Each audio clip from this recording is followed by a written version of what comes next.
3/4 of teachers believe that most pupils leave school without key financial skills. You're looking at 2 of them. Yes, you are.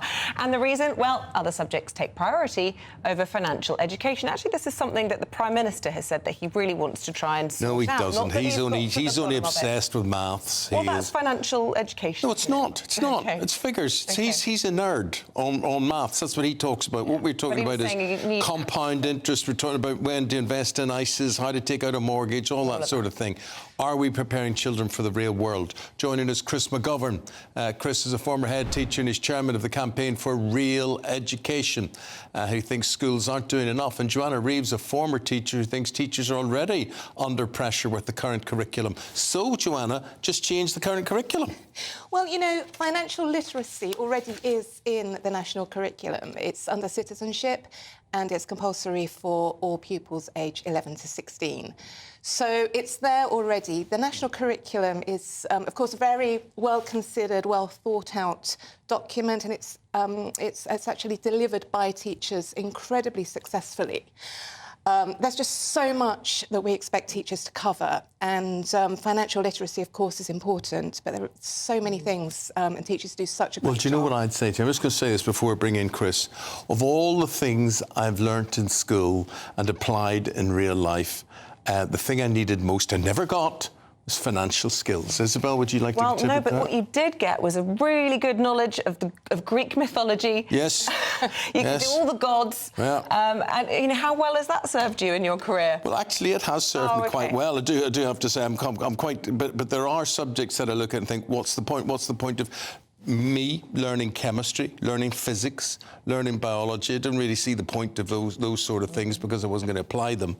But maths in particular, I mean, I was useless with. But I needed a more basic, Chris, comprehension of, in the years to come, how I was going to take out a loan, when I was going to pay my tax, how much my mortgage was going to cost me, and on and on and on and on and on. How to open a bank account even, Chris.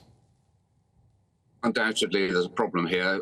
I think 6 out of 10 youngsters leaving school say they weren't taught any financial literacy. It's not a compulsory part of the national curriculum. It comes mainly under what's called personal, social, health and economic education, which is non-statutory. But look, the fact is, we're not doing enough. One of my own daughters, who got the highest possible grades in A-level maths and further maths, I remember after those A-levels asking me, why was it that the exchange rate when you buy euros and sell them is different, you know? And that's someone who's very good at mathematics. So clearly, you know, we're all failing. Parents are failing as well.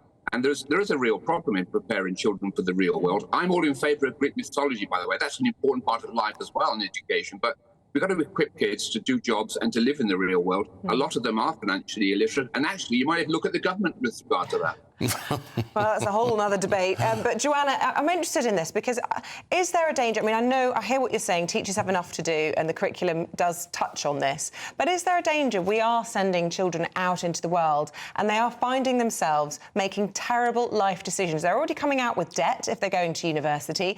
Someone like me, I got my first job, my first flat, and I found myself getting letters from the council with red stamps on because I hadn't paid certain bills. I had no idea what I was supposed to do. I'd been so mollycoddled. It was such a shock. We're creating a generation of people who aren't equipped for the big bad world, aren't we? Well, I think that the responsibility for that, of course, schools want to play their part, and I think teachers just naturally want to absolutely do their best for their pupils, and are therefore wanting to take that responsibility on and want to do more, possibly. But also, we mustn't forget that it takes a village to raise a child. You know, that's a cliche for good reason, because these things are true. And parents, of course, really are, you know, have a huge role to play here.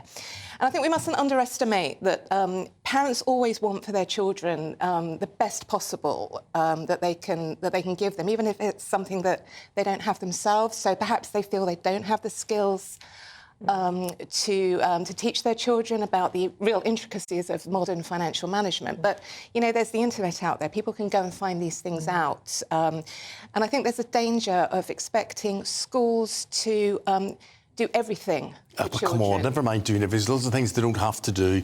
But you must have left school with a yearning, with a void in financial knowledge somewhere or other that you wish school had filled for you. Well, I think well, a little shout out for my parents here. I think they did an absolutely brilliant job in terms of teaching things like, I mean, even very basic things like pocket money is all about teaching children to budget, earning money as well at a young age. I think I was paid, like, by my mother £1 a shirt or something for ironing, or maybe it wasn't that much. It sounds like quite a lot. But, you know, you sort of learn these things about budgeting. I don't think schools can necessarily cater for the way that that finances, the way we control and manage our finances has changed so much. I mean, who would have thought 5 years ago we would be doing our banking very happily on apps all the time and barely using cash? But making us light on our feet is important. Do you know what my wife said to me this morning? She said to me, who carries cash anymore? She says, I can't remember the last time I have cash on me.